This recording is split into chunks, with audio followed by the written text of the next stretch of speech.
Hello all. तो आज हमारा डिस्कशन का टॉपिक है सैचुरेटेड फ़ैट। एक वीडियो मैं पहले ही बना चुका हूँ जिसके अंदर सारे फ़ैट्स को डिस्कस किया गया है, कौन से टाइप्स है फ़ैट की और ओवरऑल डिस्कशन। ये वीडियो में हम स्पेसिफिकली सैचुरेटेड फ़ैट की बात करने वाले हैं। तो सबसे पहले तो हम देखते हैं स्ट्रक्चर। ये भी पिछली वीडियो में डिस्कस हुआ था। इनको सैचुरेटेड इसलिए कहा जाता है क्योंकि इसके अंदर जो भी कार्बन एटम्स होते हैं वो सारे हाइड्रोजन एटम से फुल्ली ऑक्यूपाइड होते हैं। इस वजह से सैचुरेटेड फैट होता है, कॉम्पैक्ट होता है, इस वजह से ये सॉलिड होता है रूम टेम्परेचर पे, जैसे घी बटर वगैरह। उसके बाद हम बात करते हैं इसकी इंपॉर्टेंस की। तो इंपॉर्टेंस में देखो, जब भी हम फैट लॉस जर्नी पे जाते हैं तो हमने बहुत कॉमनली देखा है कि लोग फैट को कट करना शुरू करते हैं, फैट को बहुत ज़्यादा कट करेंगे और उस वजह से बहुत सारी कॉम्प्लिकेशंस भी आती हैं। देखो, फैट जो है वो एक मैक्रोन्यूट्रिएंट है। जैसे कार्बोहाइड्रेट और प्रोटीन आपको चाहिए ही चाहिए, वैसे आपकी बॉडी को फैट चाहिए ही चाहिए।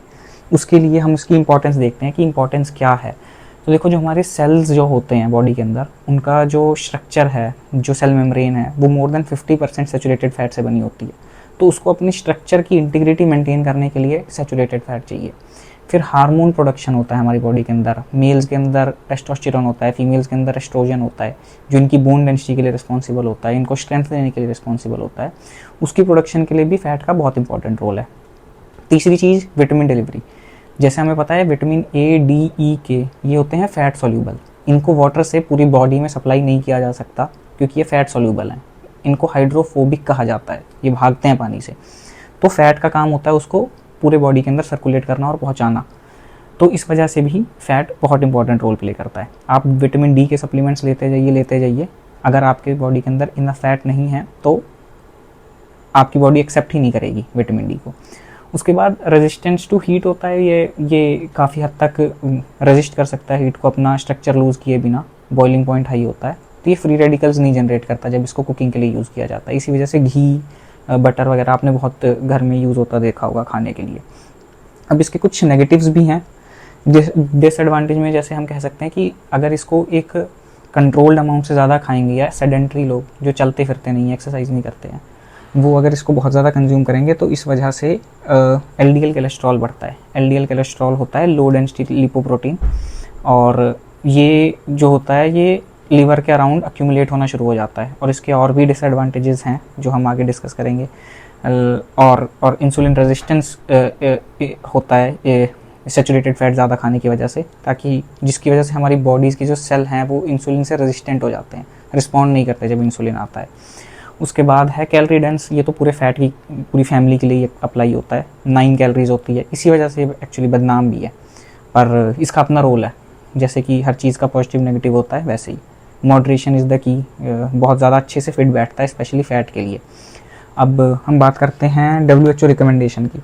WHO रिकमेंड करता है कि ह्यूमन बॉडी को 20 to 35% ऑफ जो भी कैलोरी आ रही है वो फैट से आनी चाहिए। मिनिमम 20%, मैक्सिमम 35% तक जाना चाहिए। Of course human to human depend करता है, लेकिन इन जनरल WHO ऐसी गाइडलाइंस देता है जो मोस्ट ऑफ द पॉपुलेशन के लिए एप्लीकेबल होती है। तो ये फैट की परसेंटेज है। सैचुरेटेड फैट टोटल इनटेक का मैक्सिमम 10% होता है। बहुत ज़्यादा स्टडीज़ तो कहती हैं 6% ही अपर लिमिट होनी चाहिए सैचुरेटेड फैट की, क्योंकि उसके कुछ डिसएडवांटेजेस भी हैं। और अनसैचुरेटेड फैट जो होता है वो सारी डिसएडवांटेजेस को कवर करता है। तो सैचुरेटेड फैट पे क्यों ज़्यादा फोकस करना। उसके बाद अपना डिस्कशन होना चाहिए essential and non essential nutrients पे। तो जो असेंशियल न्यूट्रिएंट्स होते हैं ये वो न्यूट्रिएंट्स होते हैं जो हमारी बॉडी को चाहिए और वो खुद प्रोड्यूस नहीं कर सकती, और नॉन असेंशियल होते हैं जो अपनी बॉडी खुद बना लेती है।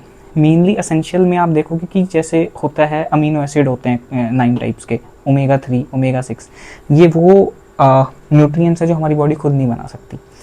तो जो सैचुरेटेड फैट है वो ऐसा है कि आप इसको ज़ीरो भी लोगे तो भी कोई प्रॉब्लम नहीं है। और ऐसा मैं क्यों कह रहा हूँ, क्योंकि हमारी बॉडी जो है वो कैपेबल है सैचुरेटेड फैट, वो डायरेक्टली सैचुरेटेड फैट नहीं बनाती है।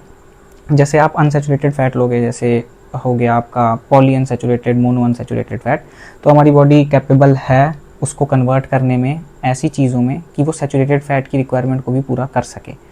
तो सैचुरेटेड फैट को ज़ीरो भी लिया जा सकता है, इसका मैंडेटरी नहीं है कि इसको आपको लेना ही लेना है, लेकिन अनसैचुरेटेड फैट लिए बिना काम नहीं चलेगा।